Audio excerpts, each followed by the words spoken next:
Fantastic. We are live. Welcome to New Detroit's Town Hall. I'm Marcelle Favors, Director of Community Engagement for New Detroit. New Detroit is a coalition of leaders working to achieve racial understanding and racial equity in metropolitan Detroit. To learn more about our work or to donate to our organization, you can visit newdetroit.org. I am so excited about today's town hall. Our topic is challenging the Detroit population statistics from the 2021 U.S. Census Bureau. The census missed more than 20,000 Detroiters and further reduced the population by more than 7,000 people in the 2021 estimates. And to kick off our conversation, we are going to see a short video message by the Congresswoman Brenda Lawrence from the 14th District. So just give me a few moments while I queue up that video.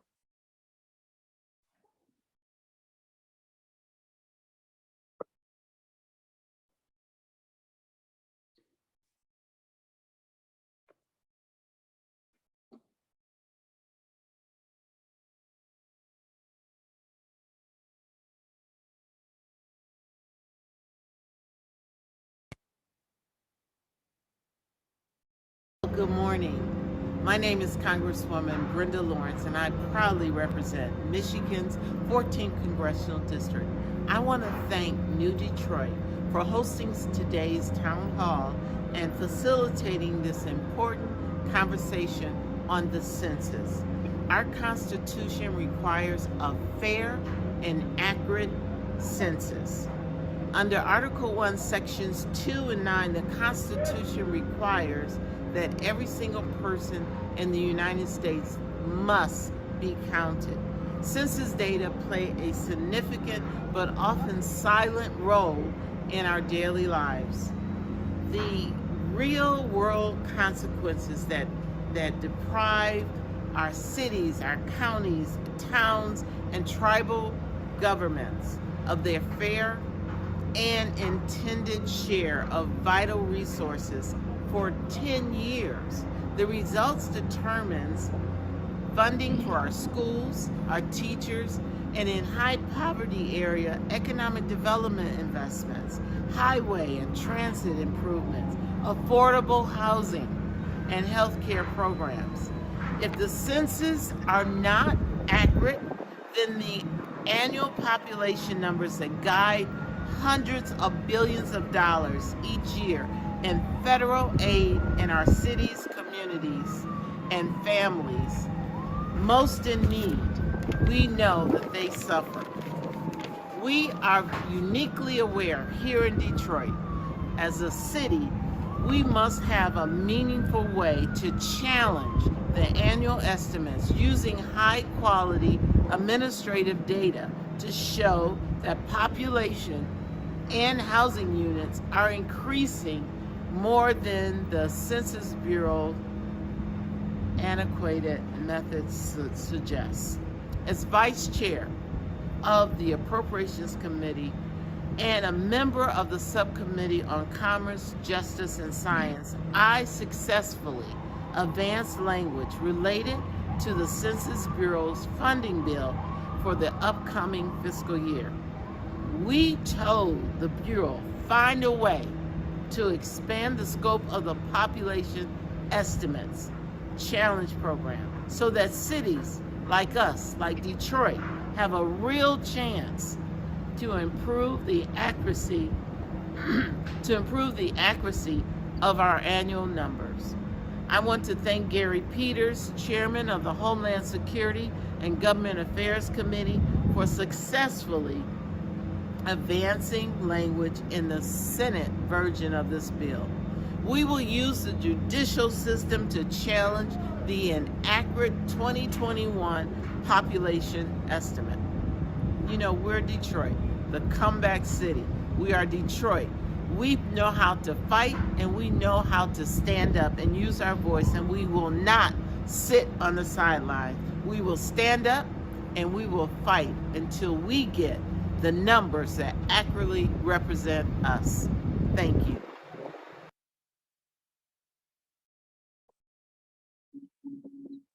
I want to thank Congresswoman Lawrence's office for that message and kicking us off for this robust conversation that we are about to have. And to lead us in conversation, I would like you all to please welcome our moderator, President and CEO of the Urban League of Detroit and Southeastern Michigan, in Charles Anderson. Thank you very much, Michelle, and certainly thanks to New Detroit and Mike Rafferty and the whole team for this opportunity for me to facilitate this particular discussion and conversation.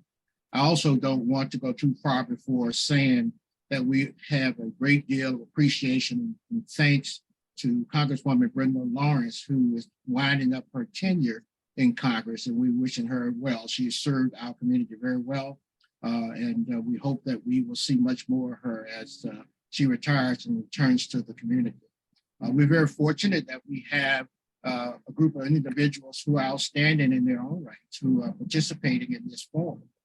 When I thought about the census, I was telling someone, particularly when Senator Peters had a hearing back in July around the census, I remember saying that in past years, working on the census from a community organization, community standpoint, it always felt like you were working in tandem with the government, in tandem with the U.S. Census Bureau, and to do something that we all were in favor of. But this last census did not feel that way. It felt challenging and competitive, and that we were working uphill and working against ourselves. So I'm very pleased that we have this conversation. I'm glad to know that the city of Detroit has filed a lawsuit. I'm glad to know that, that Congresswoman Lawrence and Tlaib and Senator Peters and others are working to fix the problem that we had. And so I'd like to say welcome to Kurt Metzger, who is founder of Data Driven Detroit, and what I call, I think, former mayor of Pleasant Ridge, and I call him one of the data gurus. But we also are very fortunate that Representative Rashida Tlaib has also taken time out to join us from her busy day there in Washington, D.C. I think we're very fortunate that she's there. And Congresswoman, if I may call on you first, just to give us some opening thoughts. And we just heard from your colleague, Brenda Lawrence. I thought it would be good to hear from you first about what you and the Congress is working. No, thank you so much. I so appreciate you, Mr. Anderson, for all the incredible work that you've done. And not to age you, but as a young organizer straight out of high school, I've heard your name very fondly, and so really appreciate your work. I do want you to know, Congresswoman Lawrence is an incredible leader. We both sit on House Oversight Committee and had a number of hearings with the previous administration and how they, delayed in launching the census count, as you probably know. They also cut the resources on the ground by even half of the number of regional offices. And even as they began putting resources on the ground, it was very, very clear to us that there was some inequity in how the count was being done, especially in the most hardest hit communities. And so even during our hearing, having the director of the census not be able to answer questions of why. I remember when I asked about the cutting of the regional offices, it was very clear. They said, well, we're online now, so we don't have to do, they kept pushing this thing of sense of where we're online now. And that was his response to almost every question when I talked about hardest hit communities, vulnerable communities, talked about the fact that broadband internet access is still inaccessible to many of the communities that won't be counted. So just knowing implementation matters. Mr. Anderson, I know we'll talk more about it during the panel, but implementation matters. What we have in the books and what is required is great. And that's something as a member of Congress, myself and Brenda Lawrence worked hard on. But our role in House Oversight Committee is to making sure that implementation is in a way that doesn't leave communities out. We're talking about 8% reduction, y'all, in what was needed, for us to be, I think, more adequately counted in Detroit. And as we continue in this discussion, we'll talk about how that impacts not only resources, but even how we implement education programs and and how we treat issues around Black maternal health and so much more that impacts communities like Detroit. Yes, thank you. Thank you, Kurt. Thousands and thousands of Detroiters, I guess more Michiganians, were not counted. They were missed. We may hear from Conrad Mallett later, but I know the city of Detroit has filed a lawsuit. I'm just wondering, in terms of equity and inequity, can you talk to us about how racial inequity is perpetuated by this undercount, underrepresented population in the census? Sure. It's wonderful to be here this morning or this afternoon. It's nice to as a retiree, it's always nice to be asked back to be on a Zoom call like this and to talk about the census. To start off, it's in order to count, to really count, you have to be counted. I mean, we talk about that in voting and everything else, but in the census, if you're really going to count, you have to be included in the census. And the effort is to count everybody, as Representative Lawrence said, but we know that that's virtually impossible, that you're not going to count everybody. There are some people that just don't want to be counted. And just to go historically, back in 1790 with the first census, Thomas Jefferson complained that there was an undercount. He knew there were more than 4 million people and it only counted 3.9. So we know that we've always had an undercount, but the problem is there's a differential undercount. Not all groups are undercounted in the same at the same rate. And the research that has been shown is, you look at communities, you're getting ready for the census. We know that young children under 5 are undercounted. We know that highly mobile population, non-English speakers, people experiencing homelessness, low-income persons, renters living in multifamily housing, and of course, racial and ethnic minorities. And then, as was said, you throw in internet. In 2020, throw internet into the mix, that's the way we're going to collect the census. And you have a community with low internet access. You throw that in as well. So going into the census, Detroit, we knew there were a lot of issues. We knew that the Census Bureau needed to target more efforts toward Detroit.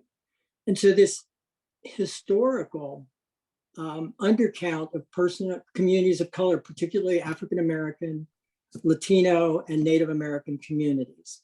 And what that has done is it just tends to exacerbate the differential, the discrimination. Really, it is another systemic racism that the Census Bureau undercounts these groups, knows that they undercount these groups.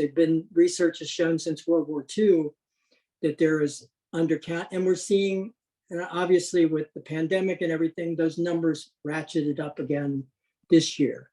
And so as Representative Lawrence said, we're depriving those groups that are undercounted of equal political representation. They don't get their fair share of crucial public services like education, medical care, food assistance, as was said. And the fact that we actually overcount the white population, overcount the white higher income because they may have a second home. They count it in 2 places. They've got a higher percentage of white households are going to college. And sometimes you have double counting of college students, both at home and where they're going to school. So it just, that racism, whites are overcounted, overrepresented, African Americans, Latinos are underrepresented, and it continues to lay a foundation for future undercounts going forward. So it just kind of feeds upon itself. And it is. So Kurt, with regards to the count, you mentioned college students and people with 2 homes. What about prisons? Where are prisoners counted? In the community where they housed or back in their hometown? That's another big issue. They are counted where they are housed as of Census Day, or the group quarters when group quarters population is counted. And that has always been one of the big issues, certainly around Detroit and other communities across the country, that where their population, who will be coming back to the community once they're released from prison, are not getting the credit, are not getting those numbers. And in fact, it's rural communities that are getting the counts for the prison populations. So it's another, some states actually have done their own in terms of redistricting, realigning that, resetting that, and it is something that can be done. But as far as the census, this is where we are, and Detroit loses out in that respect as well. Congresswoman Tlaib, the census, we talk about this a lot, you know, how much it means to a state and to a community with regards to funding, federal sources.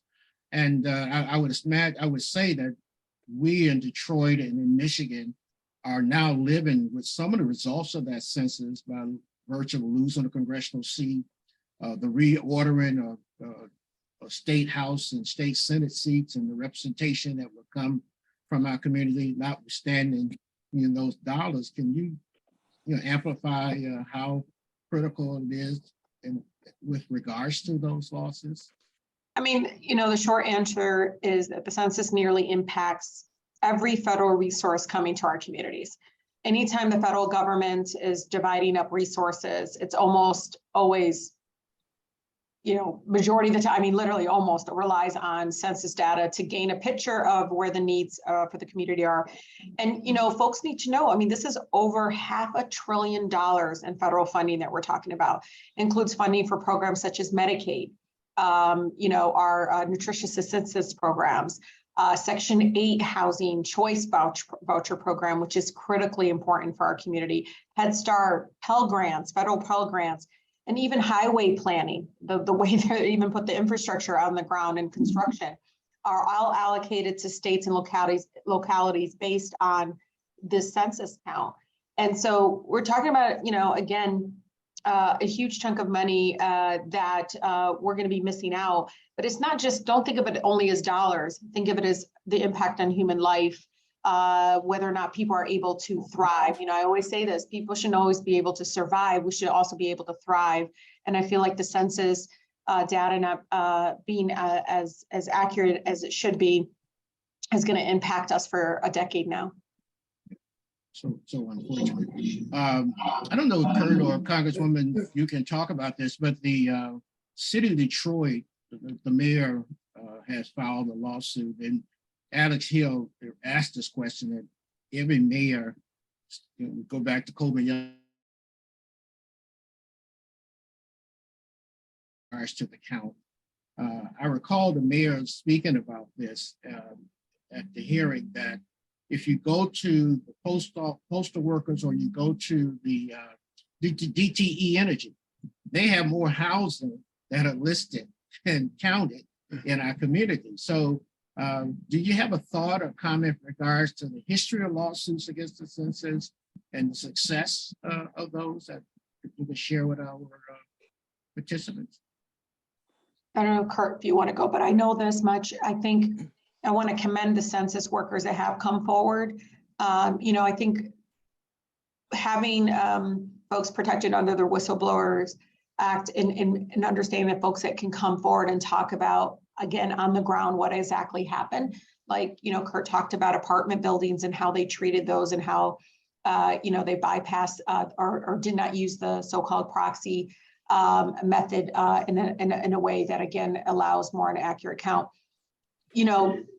Thinking about the past, even I think during Mayor Young's, there wasn't at least a slight increase. I believe there's some sort of agreement came together of a slight increase. I believe Kurt is the historian here, can tell you. But I know that not challenging it will just make it, I mean, literally the fact that the mayor's challenging it is a good thing, because again, it makes us take that microscope and make sure that every T was crossed and every I was dotted and it was done in the right way. Yeah, first I wanted to just go back 1 second when Rashida was talking about the federal funding and everything. I was also thinking of my days with Data Driven Detroit and all the nonprofits that may in fact be online on this particular Zoom call. You have to be you write grants, right? And you're writing needs assessment, needs statements. Mm-hmm. And it's very hard to fight to document need if the population wasn't counted. You can't go out and do your own surveys. Nobody's out there, and you just don't have the money. So you're stuck with census data. And again, it just kind of feeds on the federal programming that you're not getting. And then local agencies can't put together those need statements. As far as lawsuits, I mean, it has been historical. I mean, Coleman Young was great because during a program called Were You Counted, which the census used to have, where you go back and it was kind of the non-response follow-up, but there was an issue of going back and asking people if they were actually counted in the census.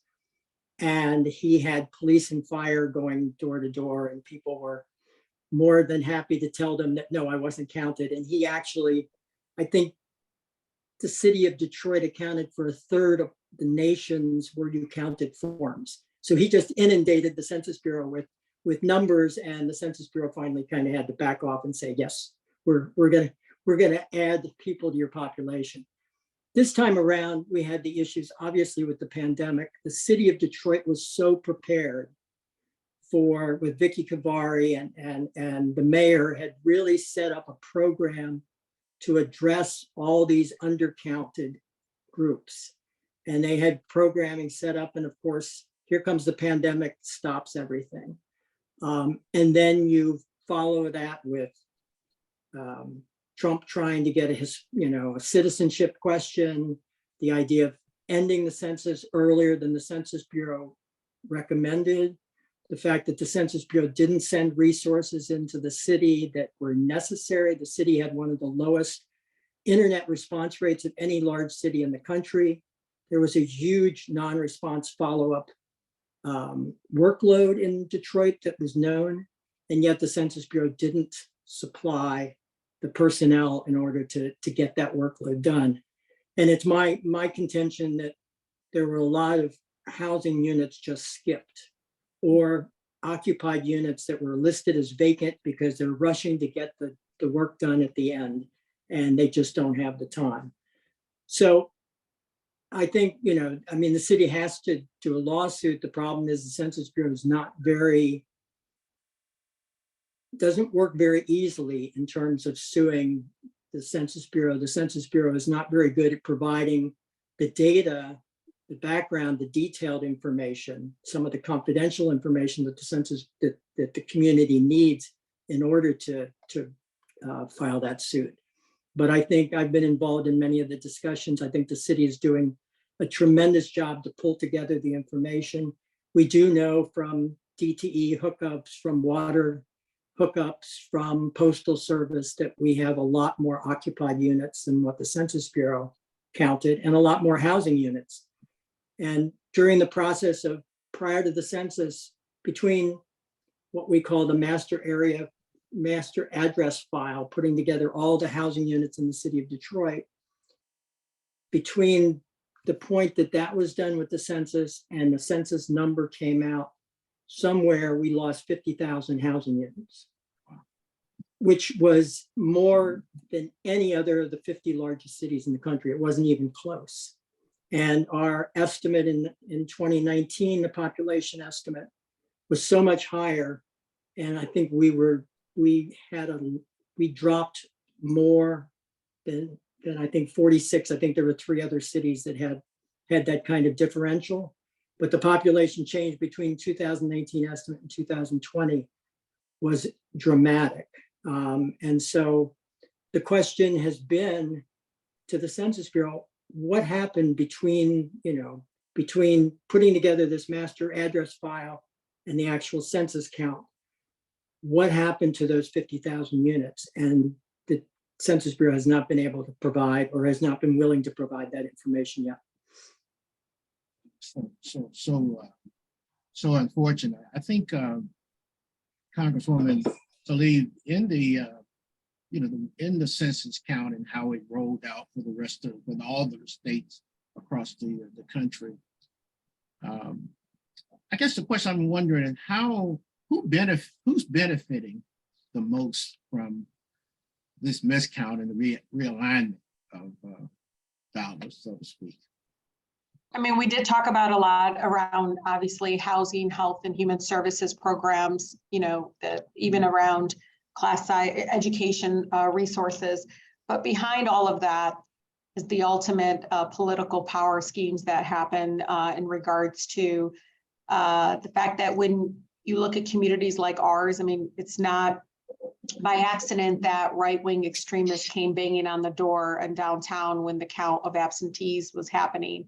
The fact that we continue to be targeted with our, you know, around election activity by extremists that, again, know that communities like ours particularly support various different values around housing justice, you name it, tend to be democratic.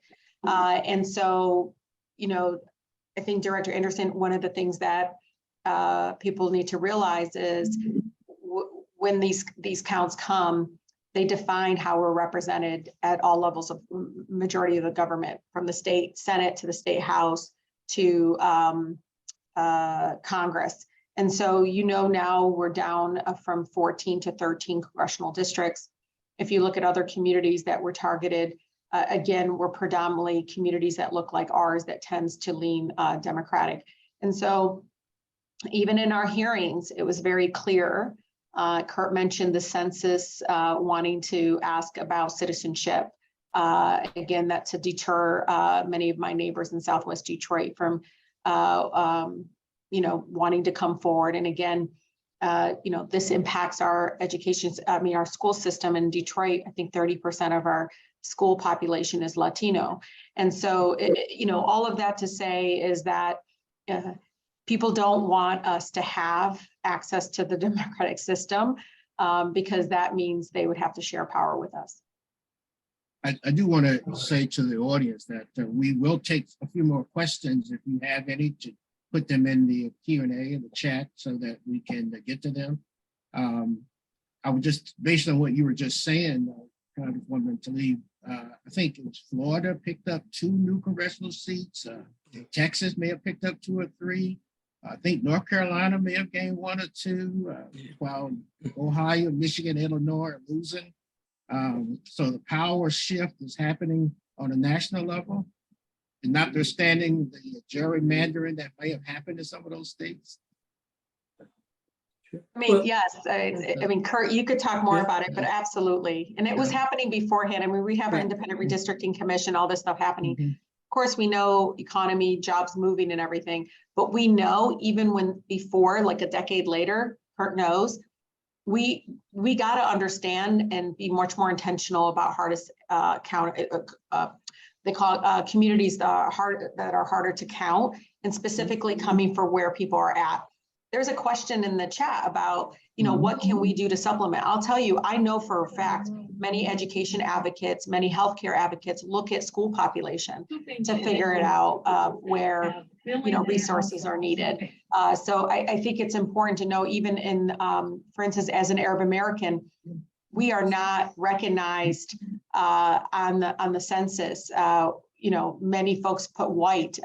You know, I asked during a committee hearing, do I look white to you? To this, he, you know, of course, was a little shocked. I was like, no, I'm really serious. Would you consider me white? And, you know, it was very clear to me. I think the Obama administration was moving forward and putting MENA on a category. But think about all of the Middle Eastern community that is now not actually being accurately counted, and how that's impacting, you know, research on cancer, diabetes, a number of things. But I think going back to your original question, Director Anderson, what I see here is, again, an intentionality to making sure that we're not part of government or the democratic process. Kurt, did you have anything to add to that? Well, you were just talking about the change in representation, and certainly the undercount has led to that. I mean, Michigan had 19 congressional seats back in 1970. So we've lost every single census since that time, with losing 2 seats after the 70 census.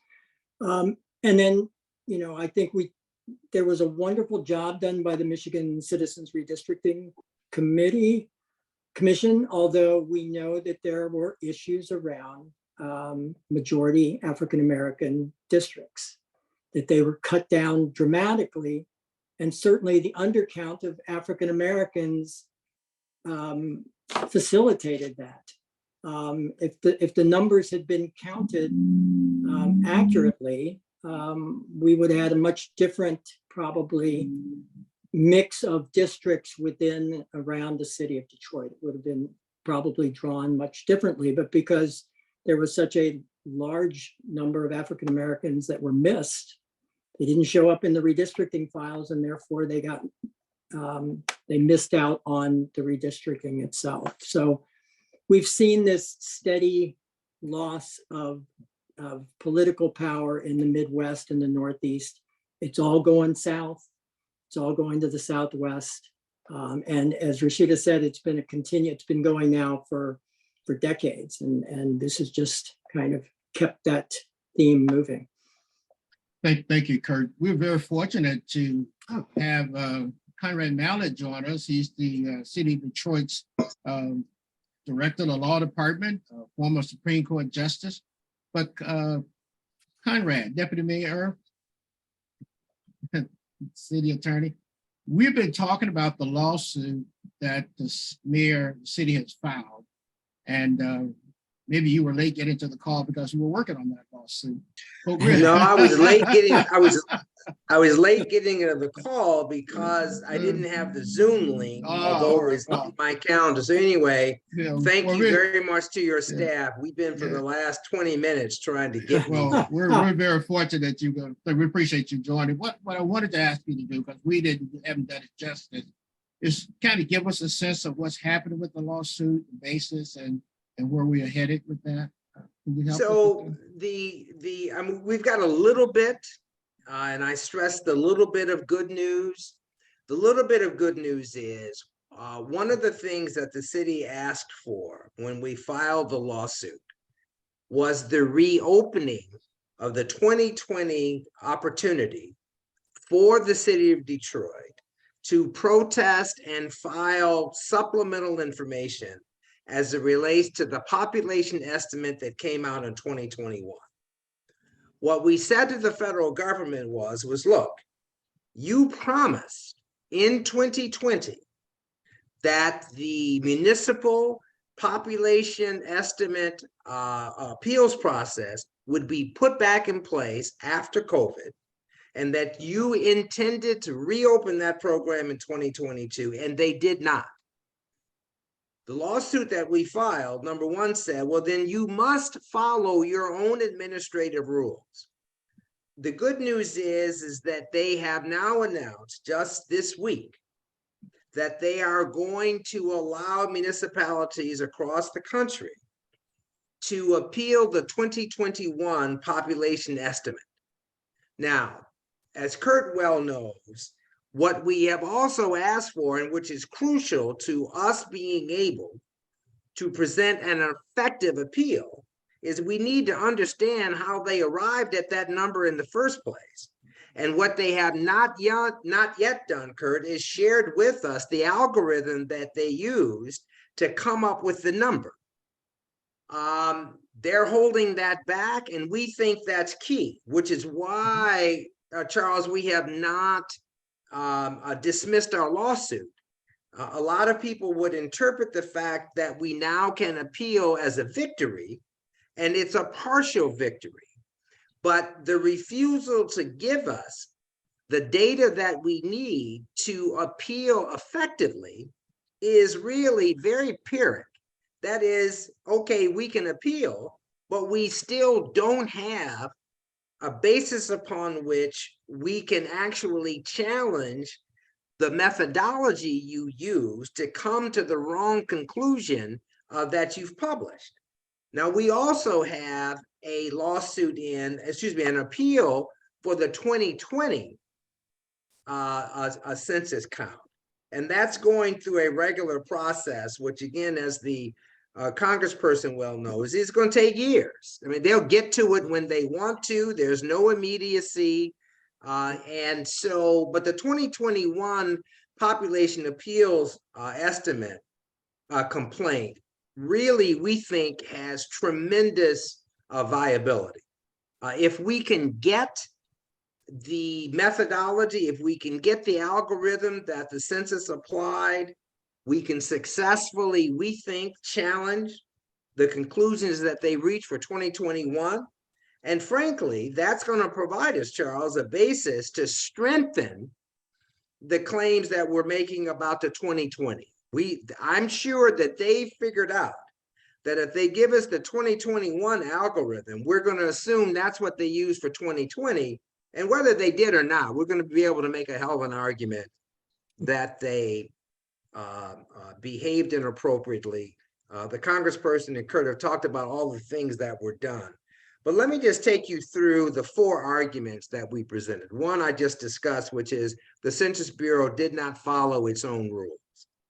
2, the second argument is that, look, we have empirical data that we have on purpose made sure was in its most conservative presentation. We're pointing out 5 different pieces of evidence that we believe supports, and Kurt and the congressperson talked about some of them. 1, we've had 14 brand new housing developments since 2020 open up in the city of Detroit, all of which are 90% occupied. 2, the United States Postal Service says that in 2021, they provided service to 4,475 new customers. Now, in each one of those households, what the federal government says is you are allowed to multiply by 3. Most other population experts like Kurt would say, well, it's more like 3.5, maybe even 4. But if you just stick with the 3, that's 15,000 more people that they missed.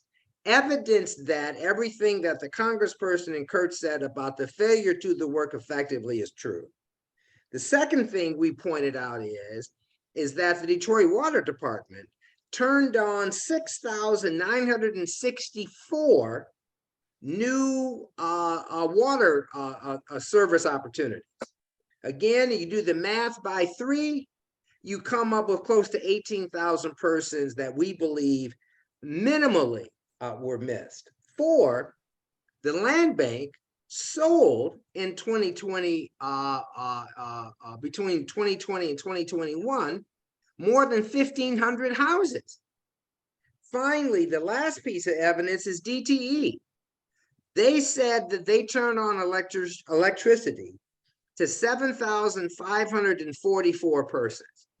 So we believe that conservatively, we can present to the judge irrefutable evidence that demonstrates that a massive undercount occurred and that it would be easy for the judge to order a reconfiguration of the conclusion the Census Bureau came to. And we could, in fact, if we had the algorithm, do the math for the Census Bureau. The other piece of this, and I'm glad the congressperson is here. The other piece of this is that the census rules are drawn so narrowly that literally municipalities like Detroit can't even complain when the Census Bureau undercounts Wayne County. And they said, well, we've determined that the number at Wayne County is X. You're in Wayne County. They haven't sued us. So the number must be right. That's impossible. That argument is nonsensical. But the bottom line is that you can see the bootstrapping argument that they're presenting. Well, if we counted the jurisdiction within which you are wholly contained correctly, we must have counted you correctly. The two are not necessarily linked. You can achieve different results differently. and then you go in, and this is the part that I think that what the congressperson was saying that I really think is just stunning, Charles. The federal government, in fact, itself admits that consistently they undercount the Black and brown population between 3 and 7%. That's according to the Census Bureau. This is not a made up thing that Kurt and the congressperson and myself are suggesting. The Census Bureau says we're really not very good at our jobs. We consistently miss significant segments of the population, and therefore, based on their own admission, what we say is look, you did it wrong in 2020. As the congressperson was pointing out, we have the affidavits from census workers who, some of whom were told to stay home, some of whom were sent to Lansing, some of whom simply were sent into jurisdictions that had already been counted, but not to Detroit, where the need was obviously profound and the opportunity significant. Counselor. So, yeah, we think that we've got a good opportunity. We got a third of the way. We need 2 more pieces of relief, and then we can declare victory. So Counselor, when Detroit is successful and there are 20, 30, 40, 50,000 more people added to our population, what will that mean to us? Can you quantify that? Well, we can't quantify it per se, but I'll say this, as the congressperson pointed out, school lunches depend on the population. Education opportunity to spend on the population. Your eligibility for certain kinds of federal program related to HUD depends upon the population. And so if this is not corrected, this is going to have decades long impact on us. Any program that is population based, we are going to be on the short end of, and it's not fair, it's inappropriate, and there's too much need. Well, we certainly appreciate you joining us and giving us that insight, that added information, because that's really helpful for those of us listening. What I think we're, according to what directions I was given at the beginning, that I'm supposed to be trying to get to a conclusion of this, but Conrad, you really well, again, I'm sorry I'm late. No, you really have done a great job. But what I wanted to do before we wrap up is to ask Kurt and Rashida Tlaib, Congresswoman, for any final thoughts, any reactions to what our corporation counsel has shared before we go back to Ms. Favors and close out. I may go to you, Representative Tlaib. No, thank you. And I think Attorney Counsel Conrad, yeah, Mallett, is absolutely right in regards to how the system is set up in a way that I think really impacts communities like ours that are very difficult to count because of the challenges. And it's usually very, very dense populated community. So you think they would be able to do it in a way and learn from past mistakes and how they do it. However, again, commending the city of Detroit for filing this lawsuit, because if anything, if we can't get them to do it right implementation wise in their current policy, then if we can set a precedent through case law or through decisions that will actually help the whole country and the nation. I mean, if anything, Detroit births movements. And if we can birth a movement that says, U.S. Census, it's now time to get rid of these structural, policies in place that literally hurt families. Because again, the end result, and we all know this, is somebody going hungry, somebody living without shelter, and so much more access to, again, resources to be able to thrive, not just survive. And so I think it's really important. I'll let you know, hoping that the new leadership of the House keeps me on House Oversight Committee. I'm hoping that we don't forget, because one of the things I worry about is a year will pass, 2 years will pass, and folks won't be thinking about some of the challenges and really mistakes of the previous administration and how they implemented this to be ready for the count in 2030, and for us to, again, be able to put a lot of these I think, very much needed changes in place is critically important. But we got to continue talking about this. This is tied to a lot of racial justice issues that we work on. It's very much tied to access to our democracy, and Detroit will continue to be a target in the future. And if we do not fix how we are seen by the federal government, and it's absolutely true, then we're going to continue to struggle and continue to have those challenges. So again, really thankful for this conversation and thankful for everyone's leadership and continue to talk about this. Kurt, any final thoughts? Yeah, well, yeah, I wanted to add that, first of all, the Census Bureau has requested input on changes for the 2030 census, and the city of Detroit has prepared a wonderful response. But as was said, changing the 2020 count is going to take a while, and even once it happens, it really doesn't make much difference to anything. It doesn't filter down to redistricting. It doesn't change any of that. It's just a total population. The issue is really around these population estimates right now and what information the city can use to challenge. And as was said, the biggest problem I see is the Census Bureau is not providing the information that's necessary to actually challenge it. And every time the Census Bureau releases another file, it adds more confusion. The Census Bureau said that the city had an 18% vacancy rate in the 2020 census. It comes out with something called the American Community Survey in 2021. It jacks up the vacancy rate to 22%. And here the city and the city's estimate drops by 7,000 people, while, as was said, we're developing, we know there's more housing. We know there's more occupied housing. All they're doing is giving some housing units and then adding more vacancies. So the methodology that they're using, that they're not sharing, is really critical for the city to move forward. It's very hard to challenge something when you're not being, it's like going into the court and the defense doesn't have the same information as the prosecution has, or vice versa. Exactly.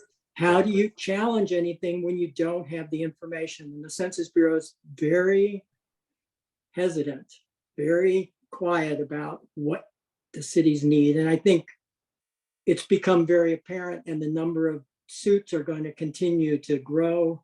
The Census Bureau is going to have to make some changes, and hopefully that will lead to the benefit for the city of Detroit, and we'll actually get a more accurate count than what we've got now. Okay, thank you very much. Kurt Metzger, founder of Data Driven Detroit, former mayor of Pleasant Ridge, claims to be retired now. Congresswoman Rashida Tlaib, who started her new term, I think in the new 12th district, beginning of January. Of course, our corporation counsel, who provided us with very valuable information with regards to the lawsuit. I think we can say right now, Conrad, is that congratulations on this victory, but we are cheering you on. Got a long way to go. We're cheering you on to the very end. So thank you very much for joining us. So I'll turn this back over to Ms. Marshall Favors from New Detroit. Thank you for this opportunity. Thank you so much. Thank you all so much for this robust conversation. And I'd like to thank you also, in Charles Anderson, for leading us in this discussion and this important dialogue. And I also want to thank our sponsor, Fifth Third Bank. And if you want to find out more about New Detroit, our work, our programs, and to be engaged in more conversations like this town hall, please visit newdetroit.org to either find out about our work or donate to our organization. We will see you all again next time. And thank you all again for joining us. Have a great afternoon. Thank you all. Sorry to be late. Oh, thanks. Outstanding. Not a problem. Outstanding. Thanks, man. Thanks, Michelle. Thank you. Thank you.